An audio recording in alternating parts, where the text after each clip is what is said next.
June 12th, 2008. A painful day I vividly remember. The Lakers and Celtics were playing Game 4 of the NBA Finals, and it was a must-win situation for Los Angeles, as a victory would tie the series at 2 games apiece.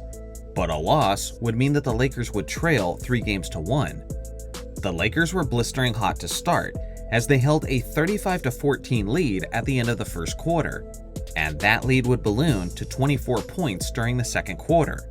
It wouldn't last long though, as Boston showed their resilience and grit, and at the end of the first half, the Lakers were clinging to a 3-point lead. The Celtics maintained that momentum and ultimately shocked the City of Angels as they defeated the Lakers 103-98. That 24-point lead was the largest blown deficit in the history of the NBA Finals. Until yesterday. That's because the New York Knicks shook the basketball world when they rallied from a 29-point deficit to defeat the San Antonio Spurs, as they took a commanding 3-1 lead, and are now within grasp of their first NBA championship since 1973. It was hilarious recapping this game on the member stream last night because we had members and even a co-host who missed the bulk of the game because how much of a blowout it appeared to be. If you told me beforehand that one playoff team was capable of blowing a lead this massive in the NBA Finals, I probably would have guessed that it was going to be the San Antonio Spurs. Their youth and inexperience showed on the game's biggest stage, as they looked like a deer in headlights during the rally. It kinda makes sense, because if home court advantage is a thing, then has there ever been a home court advantage like the one we saw last night? The atmosphere was so electric during the comeback that the commentator Mike Breen said that the entire building was shaking. Shout out to OG Anunoby, who not only hit the game-winning tip-in, but he's been having some of the best performances of his life. And last night was no exception, as he poured in 33 points on 10 of 15 shooting, 7 of 9 from three-point range, and 6 of 6 from the free throw line.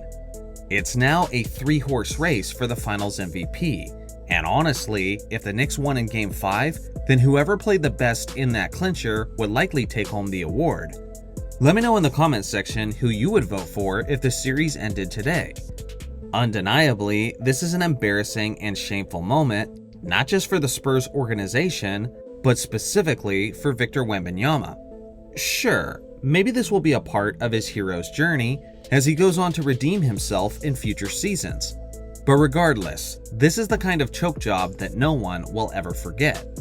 In other words, he's having his tragic Johnson series. In that 1984 NBA Finals, Magic had 2 separate games where he choked away their chances to win it. And now, that's true for Wemby as well. There was obviously the turnover and the missed jumper in Game 2, but now he had 2 crucial missed free throws in Game 4 to go along with the fact that he shot an abysmal 3 of 14 in the second half. That kind of inefficiency is horrible for a perimeter shooting guard, but for a 7'4" center, it's flat out unacceptable. If the Spurs were somehow able to come back from this 3-1 deficit, then it would be one of the most stunning and unexpected outcomes that I have ever seen, because I just don't see how they can bounce back from this. The morale and confidence within that Spurs locker room has got to be absolutely atrocious. Now, as far as the Knicks, it's kind of insane just how historically impressive this team is turning out to be. They're currently 15-3 throughout these NBA playoffs, which is among the greatest postseason runs of all time. And when you look at the teams around them, you might find it hard to grasp as well. Let me give you a visual and show you the way I broke it down in last night's member stream. Looking at that full list above the Knicks, I'd take every single one of those teams which has the Celtics over this next team. But but that's just because of what they mean to NBA history. But we're talking historic runs. Like in modern NBA history, like let's say last 15 years, this is one of my favorite playoff runs of the last 15 years.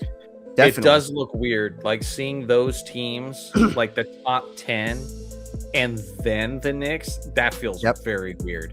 Because I mean, you're talking about the dynastic KD Warriors, Shaq and Kobe's historic run, Moses Malone, Dr. J, Maurice Cheeks, Andrew Tone. Like that team was stupid. You got George Mikan in his heyday. Then you got freaking Tim Duncan and David Robinson. David Robinson like the was like first one. third in DPOY that year, so he was still killing it. Freaking Jordan's Bulls again, right at the start of their run. Pistons, which are one of the greatest teams of all time. I think the deepest team in NBA history. You got 82 Lakers, Showtime, where you still have MVP Kareem, MVP Magic, like MVP caliber guys. 71 Bucks, you got still lethal Oscar, still lethal Kareem. Yeah. And then, of course, the Celtics. And then the Knicks, like, And with those the guys, Knicks are next, you're talking about above the best the of the 96 best. Bulls. Yeah, They have the wow. same record right now as the 96 Bulls. Now on Saturday night, the Knicks will look to cement their place among the greatest squads to ever do it. I know a lot of you will be tuning in, as Game 3 was the most watched NBA Finals game since Game 6 in 1998, where this guy named Michael Jordan was doing some epic things. If this series somehow goes to a Game 6, or dare I say a Game 7, then it may have a legitimate shot at becoming the most watched NBA game in the history of the league. So what do you guys think? Are these Knicks one of the greatest teams of all time? I look forward to hearing your thoughts in the comment section below. Shout out to the members for supporting the channel, and thanks for watching as always. Make sure to like and subscribe for more basketball content, and I'll see you guys in the next video.